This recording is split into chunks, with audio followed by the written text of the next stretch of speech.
ଯୋଉଦିନଠୁ ତତେ ମୁଁ ବାହାରିଲି ନା ମୁଁ ଟିକେ ଶାନ୍ତିରେ ରହିପାରୁଛି ନା ମୋ ଘର ଲୋକ ଟିକେ ଶାନ୍ତିରେ ରହିପାରୁଛନ୍ତି। ହୁଁ।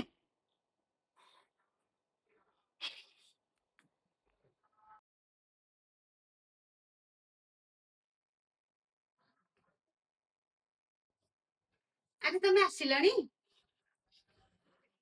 ଚାଲ ଚାଲ, ମୁଁ ତମ ପାଇଁ ଖାଇବା ବାଢି ଦେବି। ଗୀତା, ଗୋଟେ କଥା କହିବି? ଆରେ କୁହ, କଣ କହିବାର ଅଛି କହୁନ? ଏ, ମୁଁ ତମକୁ ଏତେ ଜୋରେ ବାଡଉଛି, ଗାଳି କରୁଛି, ଏତେ କଟୁ କଥା କହୁଛି, ତମ ମନରେ କଣ ଟିକେ ରାଗ ଟିକେ ଆସୁନି? ଆରେ ମୁଁ କଣ କରିପାରିବି?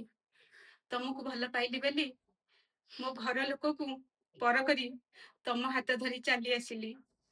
ଆରେ ତମେ ମତେ ପିଟ ମାର ଯାହା କର, ମୋ ପାଖରେ ନା ଅପସନ ନାହିଁ।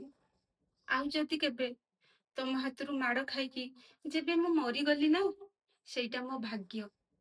ମୁଁ ଯାହାକୁ ଏତେ ଭଲ ପାଉଛି ତା ହାତରେ ନା ମୋ ଜୀବନ ଗଲା।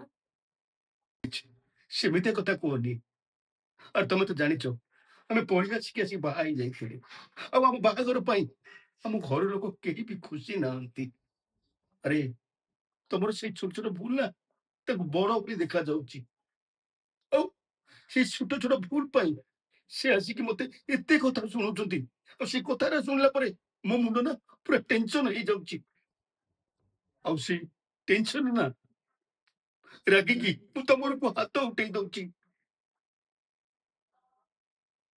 ଆରେ, ମୁଁ ଆଜି ତମକୁ କଥା ଦଉଛି, ଜୀବନ ଥିବା ଯାଏ ନା ଏ ହାତ କେବେ ବି ତମ ଉପରକୁ ଉଠିବନି। ଏଇଟା ହଉଛି ମୋର ବାଧା।